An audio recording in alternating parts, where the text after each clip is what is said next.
ആകാശസീമയിൽ വസിക്കുന്ന ഫുട്ബോൾ ദൈവം പെലെയെ സാക്ഷിയാക്കി 6ാം കിരീടം കൊതിച്ചുകൊണ്ടവർ ലോകകപ്പ് വേദിയിലേക്ക് വരികയാണ്. കാനറിപ്പടയില്ലാത്തൊരു വേൾഡ് കപ്പ് ഫുട്ബോൾ പ്രേമികൾക്ക് എങ്ങനെ സങ്കല്പിക്കാൻ കഴിയും? വീറും വാശിയും കൊണ്ട് ചെല്ലുനിളം തന്റേതാക്കുന്ന ഇതിഹാസങ്ങളായ പെലെയുടെയും ഡീനോയുടെയും നാട്ടുകാരെ ആമസോൺ മഴക്കാടുകളിൽ നിന്നും കാൽപന്തിന്റെ മാന്ത്രികത ഒപ്പിയെടുത്തുകൊണ്ട് കാനറിപ്പടയിത 6ാം കിരീടം നേടാൻ ലോകകപ്പിലേക്ക് കാലെടുത്തു വെച്ചിരിക്കുന്നു. ബാർസയുടെ റാഫീഞ്ഞയും മാഡ്രിഡിന്റെ വിനീഷ്യസും തുടങ്ങി ലോകോത്തര താരങ്ങൾ ഉണ്ടെങ്കിലും മഞ്ഞപ്പടയുടെ കാവലാൾ ഇന്നും ഒരു 34-കാരനാണ്.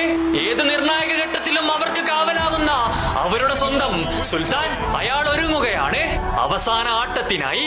അണയം മുമ്പാടിക്കെത്താൻ ഒരവസാന നിമിഷം.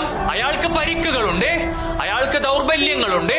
മൈതാനത്ത് വീണുകൊണ്ട് കണ്ണീർ പൊഴിക്കുന്നത് ചിലപ്പോ നിങ്ങൾ കണ്ടേക്കാം. എന്നാൽ ആ സിരകളിൽ ഓടുന്നത് ബ്രസീലിന്റെ രക്തമാണെങ്കിൽ ഏതൊരു പാതാളം തുറന്നിട്ടായാലും അയാൾ ലക്ഷ്യസ്ഥാനത്തെത്തിയിരിക്കും. ഏത് സാമ്രാജ്യങ്ങളെ തകർത്തിട്ടാണെങ്കിലും അയാൾ ലോകകപ്പ് ഉയർത്തിയിരിക്കും.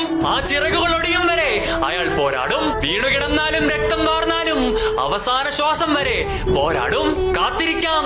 ദൈവം അയാൾക്ക് വിധിച്ചത് വീണ്ടും ഒരു കറുത്ത ദിവസങ്ങളാവാം, അല്ലെങ്കിൽ ഏതൊരു ഫുട്ബോൾ ആരാധകനും കേൾക്കാൻ കൊതിക്കുന്ന ആ ഒരു നിമിഷമാവാം. ജൂലൈ 19 ന്യൂജേഴ്സിയിലെ മെറ്റ്ലൈഫ് സ്റ്റേഡിയത്തിൽ 6ാം കിരീടം ഇതാ കാനറിപ്പടയുടെ സുൽത്താൻ ഉയർത്തിയിരിക്കുന്നു. നിങ്ങൾക്ക് ഈ വീഡിയോ ഇഷ്ടമായെങ്കിൽ ലൈക്ക് ചെയ്യാനും ഫോളോ ചെയ്യാനും മറക്കരുത്.